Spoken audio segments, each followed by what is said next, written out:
Jason. Balik lagi nih ya, kita di The Perspective, tapi kayak biasa sebelum mulai kayaknya nggak afdol kalau nggak pantun. Mahasiswa aktif namanya Jelani. Cakep. Terima kasih loh. Kembali di The Perspective bersama alumni. Yeay! Yang pastinya masih sama saya, Cynthia Benarti, salah satu dosen ilmu komunikasi di Universitas Pembangunan Jaya. Nah, kalau misalnya Jason lihat nih, kita hari ini studionya berbeda. Kalau kemarin banyak bunga-bunga, ada UPJ di sini. Dan sekarang kita di studio baru. Studionya sponsor by program profesi arsitektur UPJ yang tahun ini sudah launching. Teman-teman, kalau misalnya Jason di sini ada yang mau jadi arsitektur atau sudah S1 arsitektur mau melanjutkan ke program profesi, boleh ya kontak kita atau boleh klik link di bawah ini. Thank you program arsitektur. Nah, next. Hari ini teman-teman kebetulan adalah Hari Kesehatan Jiwa Sedunia. Nih banyak banget di kolom komentar dan juga di Instagram yang lagi ngomongin terkait kesehatan mental. Hari ini kita bakalan ngomong bersama alumni, apa nih berarti? Alumni psikologi. Kayaknya kalau misalnya kita ngomongin alumni psikologi, kayaknya orang ini bakalan selalu disebut-sebut dan kayaknya emang udah santer deh. Yaitu adalah Kak Bunga. Halo, Kak Bunga apa kabar? Alhamdulillah baik, Kasen. Kak Bunga nih boleh gak diceritain latar belakangnya, terus mungkin lulusan UPJ tahun berapa? Oke, mungkin aku sambil perkenalan dulu kali ya untuk para audiens juga. Halo semuanya, aku Bunga Karuni MPSI Psikolog. Aku merupakan alumni dari Psikologi UPJ yang kemudian melanjutkan studi di UGM dan saat ini merupakan psikolog dan dosen psikologi UPJ. Oh, nah nanti Jason udah tahu ya, berarti Kak Bunga ini adalah dosen sekaligus psikolog di UPJ. Betul. Kak Bunga, ini kan lagi Hari Kesehatan Mental gitu kan. Menurut Kak Bunga sendiri sebagai psikolog sekarang ya, apalagi sekarang udah berkecimpung di akademis. Menurut Kak Bunga apa sih arti dari hari ini, Hari Kesehatan Mental Nasional Sedunia? Oke, baik. Menurut saya kok jadi saya ya? Boleh. Aku lah. Kalau dari aku ya Kasen ya, aku selalu melihat secara pribadi Hari Kesehatan Jiwa Sedunia itu sebagai momentum untuk kita mengingat kembali bagaimana keadaan kesehatan mental kita saat ini.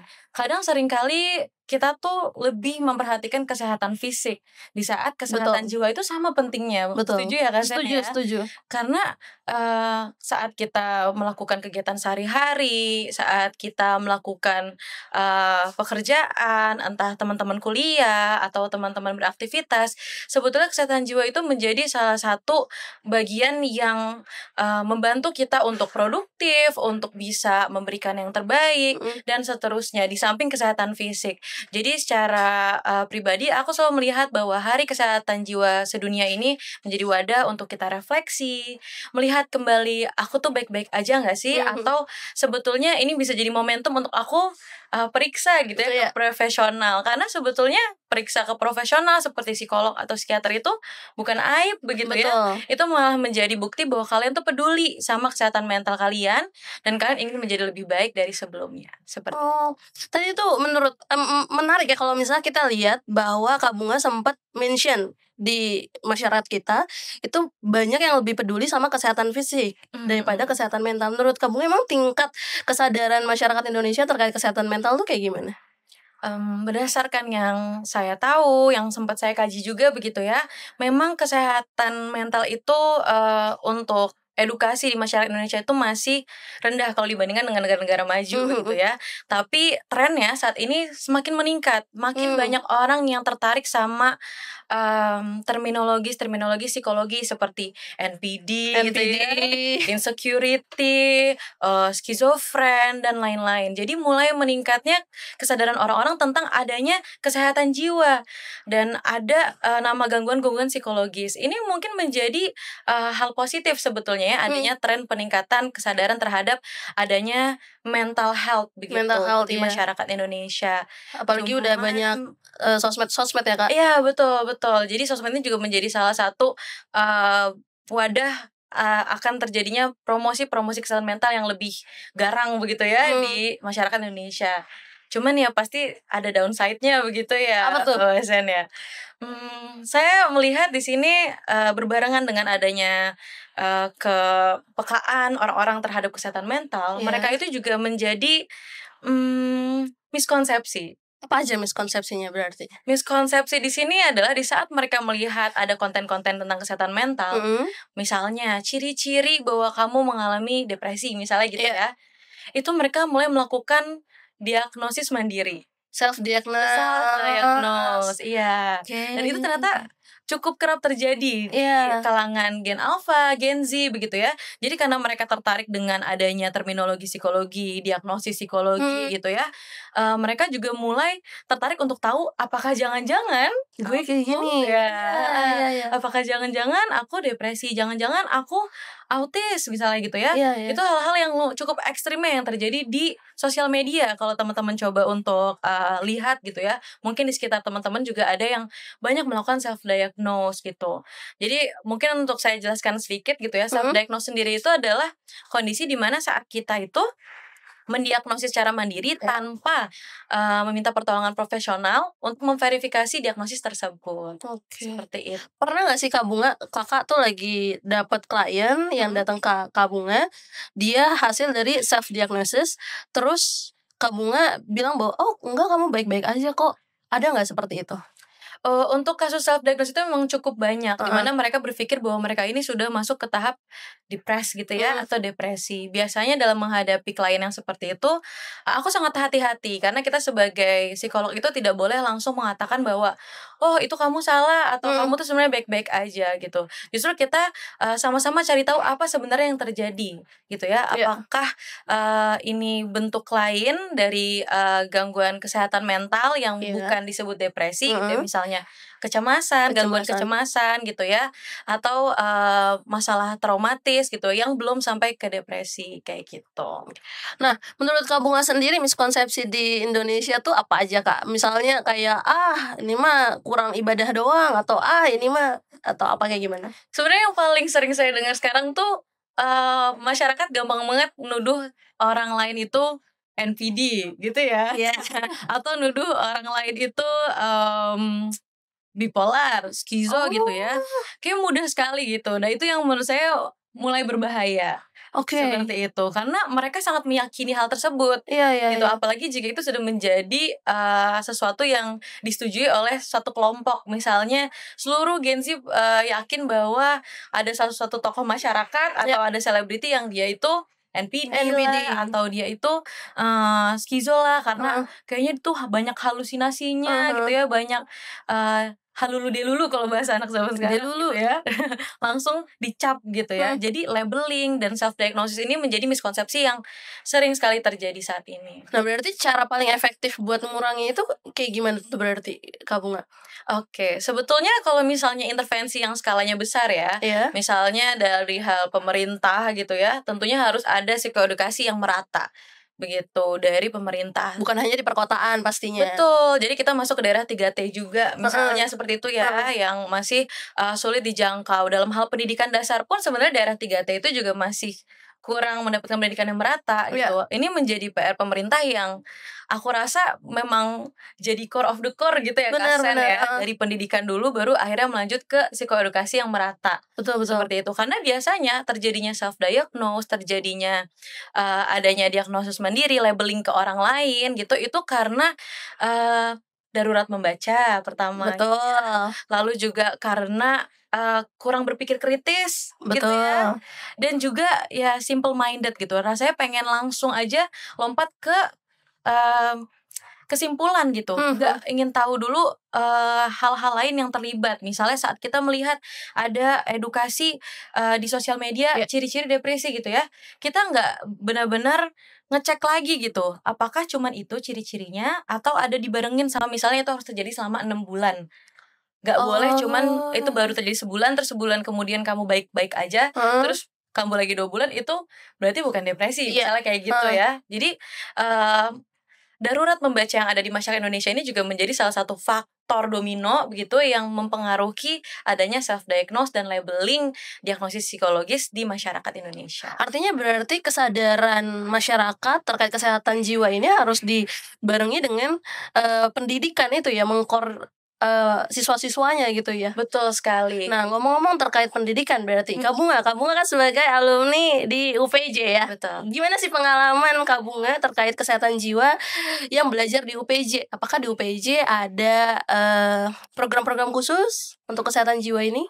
Oke, kalau pengalaman aku gitu ya, selama menjadi mahasiswa di psikologi UPJ, kita tuh selalu merayakan Hari Kesehatan Jiwa gitu ya, Hari Kesehatan Jiwa sedunia dengan cara kita melakukan membagikan poster gitu ke mahasiswa-mahasiswa yang di kantin waktu itu ya. Seingat pengalaman saya, kita bagiin poster, terus kita memberikan awareness ke mahasiswa-mahasiswa dari prodi lain gitu, untuk mereka tuh lebih sadar tentang kesehatan jiwa mereka, untuk mereka merefleksi diri gitu ya, apakah aku baik-baik saja secara mental gitu kan, walaupun misal secara fisik bugar, secara fisik tidur cukup, makannya juga cukup, apakah sebetulnya kesehatan jiwa kita itu juga udah dirawat dengan baik begitu. Itu yang terjadi sih selama di bangku perkuliahan. Selain itu, mata kuliah yang dipelajari gitu ya di psikologi UPJ itu juga sangat membantu saya untuk mempelajari lebih banyak tentang psikologi itu sendiri gitu. Dari kita belajar tentang psikologi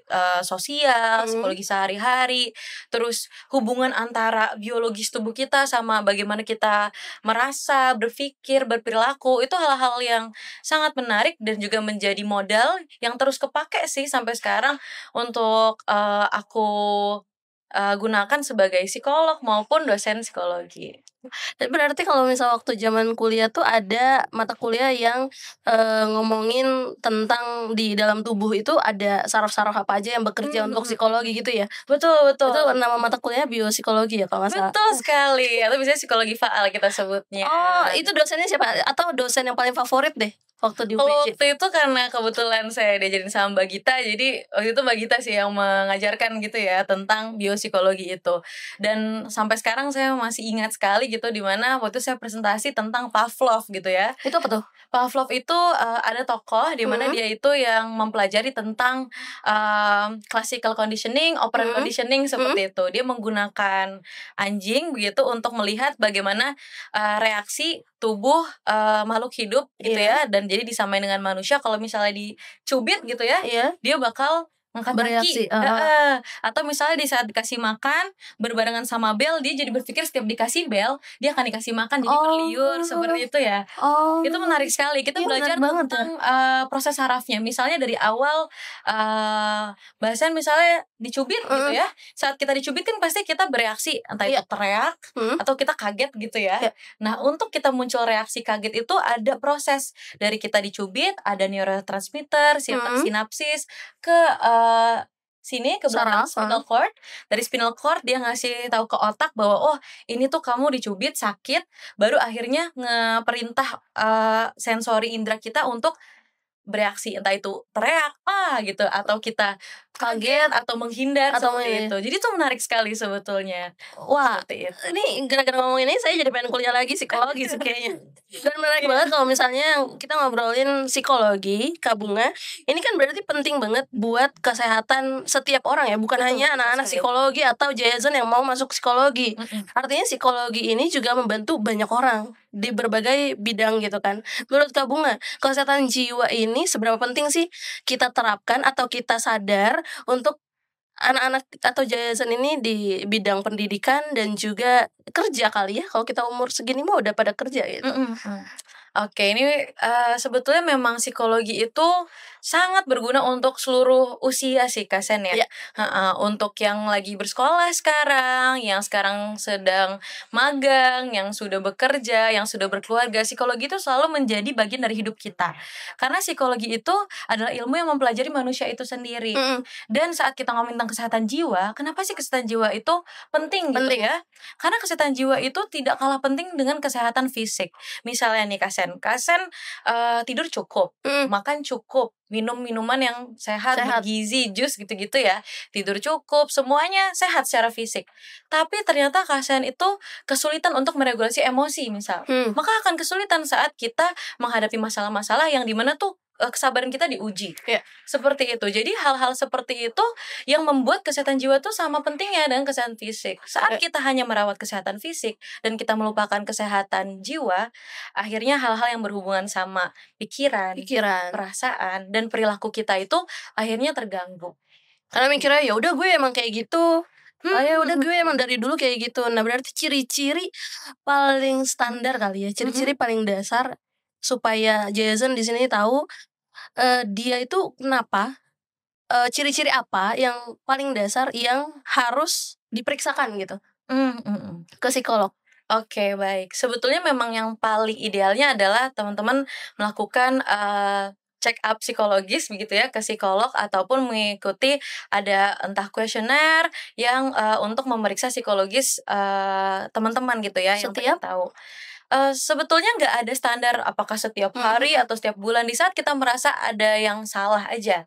Tapi kalau misalnya dari saya pribadi gitu ya, mungkin yang praktisnya bisa kita coba sama-sama nih sekarang semua penonton yang sedang nonton podcast ini coba berpikir deh, apakah kalian itu udah sayang sama diri kalian sendiri?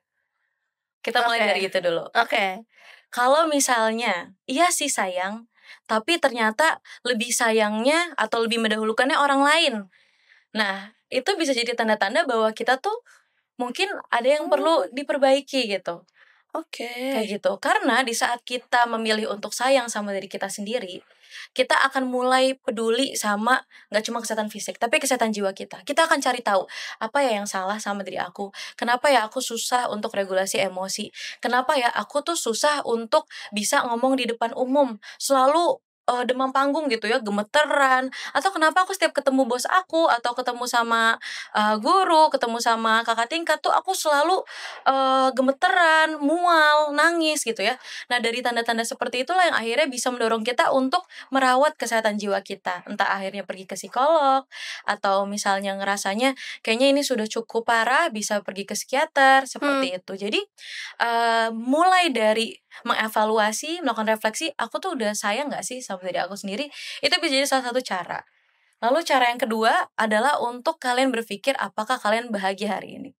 Nah, seringkali karena terlalu fokus sama kehidupan kita yang udah kayak autopilot gitu ya Sen ya. Pokoknya hari ini kerja jam segini sampai jam segini, pulang tidur gitu kan. Atau pas hari libur pokoknya jalan-jalan sama keluarga, abis itu pulang tidur gitu kan. Atau misalnya ibu-ibu rumah tangga nyuci, abis itu ngurusin anak, terus ntar suami pulang nyiapin kopi segala macam tidur. Nah, di sini saya ingin teman-teman semua, seluruh yang sedang mendengarkan podcast ini, coba untuk melakukan refleksi. Apakah hari ini kalian itu udah bahagia? Gitu. Kalau misal saat kalian bergumam gitu ya, atau melakukan refleksi, ternyata kayaknya aku belum pernah mikir deh kalau aku tuh bahagia atau enggak. Maka mulai dipikirkan. Kalau ternyata memang gak bahagia, coba dievaluasi. Kenapa gak bahagianya? Apa yang kurang gitu. Dan dengan mengevaluasi, dengan membandingkan apa yang menyenangkan hari ini, apa yang bisa disyukuri hari ini, sama apa yang rasanya kurang menyenangkan hari ini. Sehingga membuat hari ini tuh kurang oke. Seperti itu. Mungkin dari 2 hal sederhana itu bisa dimulai. Lalu abis itu setelah kalian merasa kayaknya butuh periksa ke profesional untuk memastikan, memvalidasi, maka pergilah ke psikolog. Karena jawaban paling dasarnya berarti kita yang tahu ya. Dari 2 strategi tersebut. Sayangi diri sendiri, kita tanya dulu kita sayang gak sama diri sendiri. Terus kedua, kita bahagia atau enggak hari ini.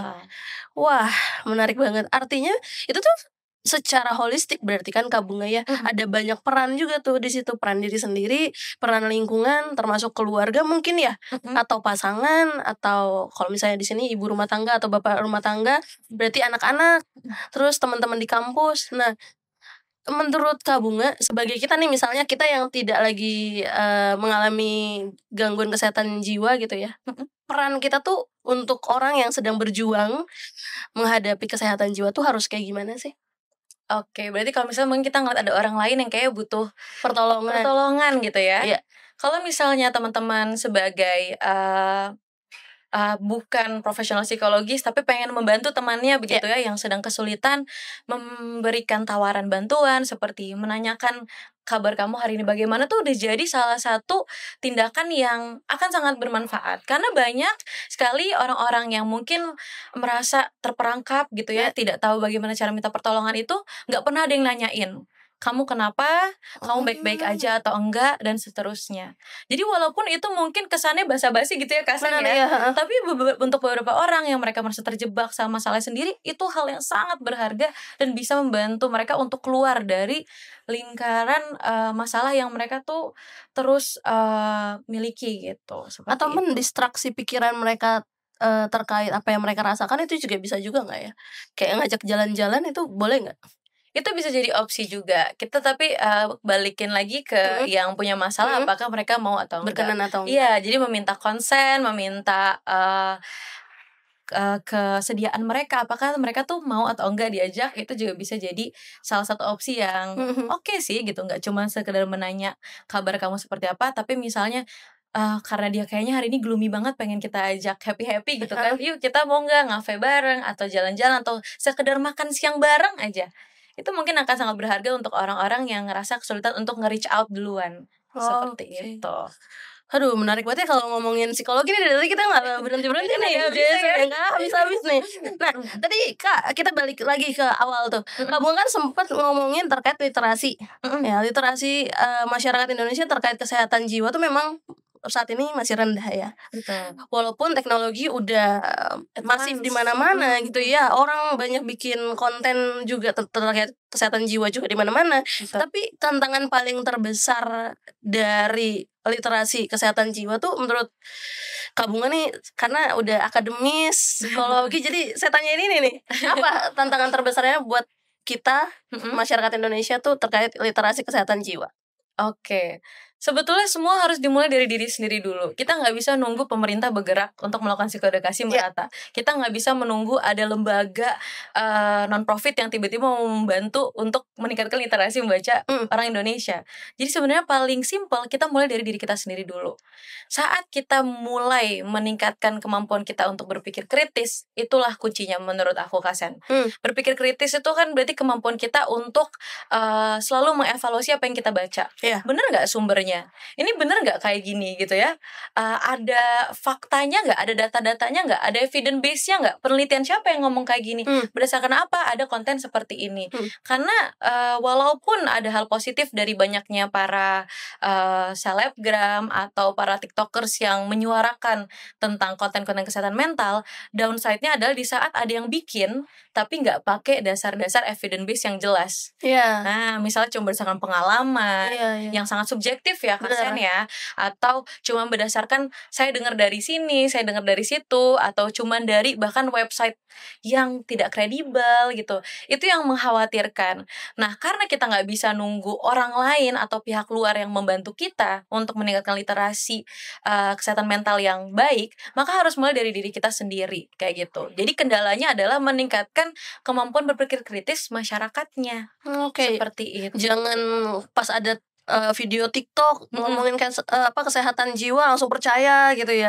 Tapi harus dicari tahu dulu kebenarannya seperti apa. Jangan-jangan nanti yang di video TikTok, ciri-ciri orang depresi, pendiam, pakai baju hitam terus. Tapi ternyata emang dia suka baju hitam dan dia emang introvert gitu ya. Bisa seperti itu. Nah, itu yang jadinya sangat berbahaya. Mungkin yang tadinya kalian baik-baik saja karena kalian terpengaruh oleh konten tersebut dan sangat meyakini yang ada di konten tersebut, malah jadinya oh iya nih aku seperti kayaknya ini aku gitu ya. Dan akhirnya itu yang bahayanya, nanti malah jadi kayak kita mengsugestikan diri kita seperti itu sampai paling parahnya menjadi seperti apa yang kita baca. Jadi bisa ngesuges diri sendiri seperti yang kita baca ya, jadi meyakini ya. Iya, dan itu malah menciptakan masalah kesehatan mental yang baru seperti itu. Nah kalau Kak Bunga sendiri nih, tadi kan sempat mention pemerintah ya. Kita nggak boleh nunggu pemerintah nih. Kalau misal Kak Bunga dikasih kesempatan untuk berkontribusi di pemerintah gitu, apa yang bakalan Kak Bunga perbaiki dulu atau bikin terobosan baru nih terkait kesehatan jiwa? Oke, mungkin sebagai akademisi ya di sini aku coba untuk berbicara ya. Kalau misal melihat dari undang-undang tentang kesehatan jiwa yang udah ada di Indonesia, sebenarnya udah bagus. Kayak pengen memberikan psikoedukasi tentang tidak boleh kita tuh berpikir bahwa ke psikolog itu gila gitu Gila. ya. Jadi melawan stigma, terus ingin memberikan layanan kesehatan mental jiwa yang terbaik dan lain-lain. Tapi realisasinya, Kasen, Iya. puskesmas yang ada di Indonesia itu gak semuanya punya layanan kesehatan Iya, jiwa. betul. Dan jumlah psikolog-psikolog atau para tenaga medis spesialis jiwa di puskesmas itu juga terbatas. Jadi seandainya kalau ada pun itu antrinya lama, sulit gitu ya. Jadi nggak accessible. Iya. Jadi yang saya inginkan harapannya gitu ya untuk pemerintah itu ke depannya bisa memberikan layanan kesehatan jiwa gitu ya, khususnya yang accessible dan inklusif untuk masyarakat Indonesia. Karena yang ada sekarang ya masih banyak yang swasta gitu ya, Kasen ya. Iya. Kalau yang dari pemerintah sendiri itu kayak puskesmas itu masih nggak merata. Lalu realisasi undang-undang kesehatan jiwa juga masih belum terasa. Seperti itu. Jadi mungkin lebih mendorong agar terrealisasi kebijakan-kebijakan tentang kesehatan jiwa dan juga mendorong adanya tenaga kesehatan jiwa yang merata di Indonesia seperti itu. Supaya mudah dijangkau itu balik lagi. Betul Apalagi sekali. di daerah 3T itu. Berarti pendanaan juga harus besar di sana, Kasen. Iya, betul. Iya. Aduh, ini nyaman banget ya ngobrol ini di set kita yang baru. Ini emang setnya bikin nyaman teman-teman. Ini set dari PPAR atau program PPAR itu apa sih? Program Profesi Arsitektur UPJ. Ini nyaman banget gak sih, Kak? Iya, cozy, estetik, kayak Pinterest di iya sih kayak jadi nyata gitu ya. ya. Kita habis ini foto ya. Oke. Ini Jason jangan lupa ya kalau misalnya mau melanjutkan program profesi arsitektur jangan lupa di UPJ aja karena kita punya banyak lab dan juga dosen-dosen yang berpengalaman, keren banget. Pokoknya banyak prof, banyak doktor di sini. Kalau misalnya untuk teknik sipil dan juga PPRS ya, keren-keren pokoknya. Psikologi juga ya. Iya dong, kita sudah apalagi ada Mas dan Aris. psikolog. Apalagi ada Mas Aris yang jago psikometri. Oh Itu salah satu kebanggaannya di UPJ loh. Betul sekali. Iya kan? Coba buat pesan-pesan buat Jason, Kak Bunga sebagai psikolog dan akademis di UPJ terkait kesehatan jiwa, ada nggak pesan-pesannya? Mungkin pesan untuk para Jayazens begitu ya, Jayazen. Kasen ya. Karena ini hari kesehatan mental sedunia juga. Saya ingin teman-teman semua mulai untuk mencintai diri sendiri. Karena semua itu dimulai dari diri sendiri. Kita nggak bisa selalu berharap ada bantuan dari orang lain yang tiba-tiba bantu kita, yang tiba-tiba peduli sama kita. Karena cuma kita sendiri yang bisa bantu diri kita. Di saat kita sadar bahwa diri kita itu berharga, bahwa kita tuh pantas dicintai, maka kita akan mulai merawat diri kita sendiri. Gak cuma secara fisik, tapi juga secara mental dan jiwa. Jadi pengen peluk. Terima kasih Kak Bunga sudah mampir di The Perspective, ngobrol banyak bersama Jayazen. Nah Jayazen jangan lupa kalau misal konten ini bermanfaat buat Jayazen, jangan lupa di share, di komen, dan juga di like supaya tim di sini semakin semangat buat nyari topik menarik terkait alumni mana lagi yang mau kita undang. Terima kasih Kak Bunga. Terima kasih Kak Sen. Sampai jumpa Jayazen. Saya Sentia Winarti Pani. Saya Bunga Karuni. Dadah.